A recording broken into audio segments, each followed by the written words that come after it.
નમસ્કાર, CV24 news સાથે હું રેશમા આપનું સ્વાગત કરું છું। લોકસભાની ચૂંટણી પહેલા કોંગ્રેસને મોટો ઝટકો લાગ્યો છે। વિજાપુરના MLA CJ ચાવડાએ રાજીનામું આપી દીધું છે। ગુજરાતમાં વધુ એક ધારાસભ્યએ રાજીનામું આપ્યું છે, જેમાં CJ ચાવડાએ આજે કોંગ્રેસ સાથે છેડો ફાડ્યો છે। CJ ચાવડા વિજાપુરથી ધારાસભ્ય રહી ચૂક્યા છે તથા CJ ચાવડાએ 4 ફેબ્રુઆરીએ ભાજપમાં જોડાઈ શકે છે, તેમજ 5000 કાર્યકરો સાથે CJ ચાવડા ભાજપમાં જોડાઈ શકે છે। આજે સવારે 10 ને 10 વાગે CJ ચાવડાએ વિધાનસભા અધ્યક્ષને પોતાનું રાજીનામું આપ્યું છે। ઉલ્લેખનીય છે કે છેલ્લા કેટલાક સમયથી CJ ચાવડા કોંગ્રેસ છોડશે તેવી અટકળો ચાલતી હતી। CJ ચાવડાએ રાજીનામું આપતા જ હવે તમામ અટકળોનો અંત આવ્યો છે। CJ ચાવડાએ રાજીનામું આપતાની સાથે જ વિધાનસભામાં કોંગ્રેસના ધારાસભ્યોનું સંખ્યાબળ ઘટીને 15 થઈ ગયું છે। અગાઉ ગાંધીનગર ઉત્તર બેઠક પરથી ધારાસભ્ય રહી ચૂક્યા છે તથા અમિત શાહ સામે ગાંધીનગર લોકસભા ચૂંટણીમાં હાર થઈ હતી। CJ ચાવડાની 65 વર્ષ ઉંમર છે, તેમજ હાલ કોંગ્રેસના દંડક તરીકે વિધાનસભા ગૃહમાં જવાબદારી અપાઈ હતી। અગાઉ સરકારમાં ડેપ્યુટી કલેક્ટર રહી ચૂક્યા છે। ઉત્તરાયણ પૂરી થયા બાદ ફરી એકવાર રાજીનામાનો દોર શરૂ થયો છે। હાલમાં જ મળતી માહિતી પ્રમાણે રાજકોટ કોંગ્રેસમાં વધુ એક ભંગાણના સમાચાર સામે આવ્યા છે।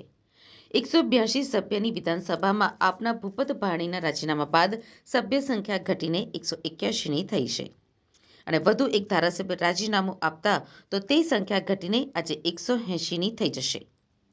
વિધાનસભામાં કોંગ્રેસનું સંખ્યાબળ 17નું છે, જે ધારાસભ્યના રાજીનામા બાદ ઘટીને 16નું થઈ ગયું છે। એક તો આપને સ્પષ્ટ કહું કે ભારતીય જનતા પક્ષના કોઈપણ નેતાના કહેવાથી કે કોઈપણ નેતાના સંપર્કથી મેં રાજીનામું આપ્યું છે એ વાત છે નહીં, તદ્દન ખોટી છે। મેં જે કંઈ રાજીનામું આપ્યું છે એના કારણો ગઈકાલના અને આજના જ ન હોય, ઘણા સમયથી કારણો હોઈ શકે। કારણોમાં મેઇન પોઝિટિવિટી જોવામાં હંમેશા હું માનું છું। જે પાર્ટી પ્રજાહિતના અથવા તો જે સરકાર પ્રજાહિતના કાર્યો કરતી હોય એમાં રહેલી ઉણપો વિરોધ પક્ષના નેતા તરીકે કે વિરોધ પક્ષના આગેવાન તરીકે કે વિરોધ પક્ષના ધારાસભ્ય તરીકે હોય તો ચોક્કસપણે કહેવી જોઈએ, એનું કહેતો રહ્યો છું। પરંતુ પોઝિટિવ સરકારની વાત હોય, કોઈ મિનિસ્ટરની વાત હોય, કોઈ પાર્ટીના નેતાની વાત હોય તો રાષ્ટ્રહિતની કે વિકાસની પોઝિટિવ વાત હોય તો એનો વિરોધ કરવામાં ક્યારેય હું માનતો નથી અને ક્યારેય કરી પણ નથી।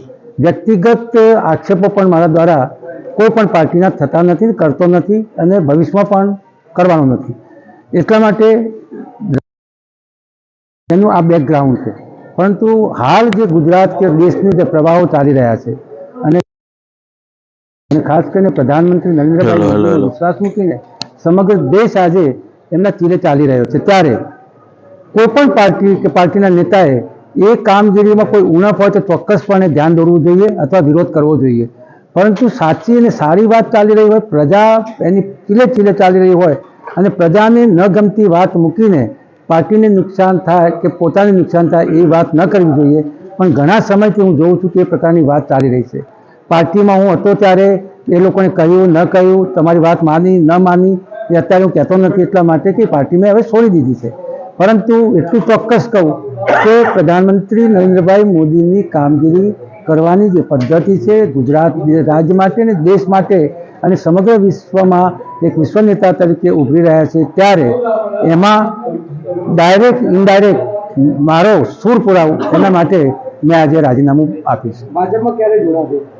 ભાજપમાં જોડાવાની હાલ કોઈ વાત નથી, પરંતુ હું આજથી જ મારા કાર્યકરો, મારા મતદાતાઓ અને મારી સાથે જોડાયેલા આગેવાનો અને જેને મને સહકાર આપ્યો છે અને અત્યાર સુધી ચૂંટીને વિધાનસભામાં મોકલ્યો છે એ તમામ લોકોની સાથે ચર્ચા વિચારણા કર્યા પછી હું કઈ પાર્ટીમાં જોડાવું અથવા ક્યાં કામ કરવું એ નિર્ણય કરીશ। સાબરકાંઠા સીટ ઉપરથી ચૂંટણી લડવાની તૈયારીઓ કરી કેટલી વાત સાચી આવે? લોકસભાની ચૂંટણીઓ લડવી કોંગ્રેસ પાર્ટીમાંથી કે ભારતીય જનતા પાર્ટીમાંથી એ નક્કી કરવાનું જે તે આગેવાનના હાથમાં નથી હોતું। એ જે તે પ્રદેશની કે જે તે દેશની નેતાગીરી નક્કી કરતી હોય છે। જે પાર્ટીમાં હોઈએ એ પાર્ટીના પ્રદેશના અને દેશના ટોચના આગેવાનો નક્કી કરતા હોય છે કે કોને લડાવવા। એવી કોઈ હાલ વાત, ચર્ચા, વિચારણા મારે કોઈ પણ પાર્ટી સાથે થઈ નથી। અન્ય કોઈ કોંગ્રેસના તમારા મિત્રો ભાજપમાં જોડાવાની તૈયારી? ઘણા નેતાઓ અત્યારે કોંગ્રેસ વિરોધી નિવેદનો આપે છે, એ તમે માહિતગાર છો। એમાંથી કોણ જોડાય, કોણ ન જોડાય, કોની સાથે શું વાત ચાલે છે એવી કોઈ માહિતી મારી પાસે નથી, એટલે હું ચોક્કસ ના કહી શકું।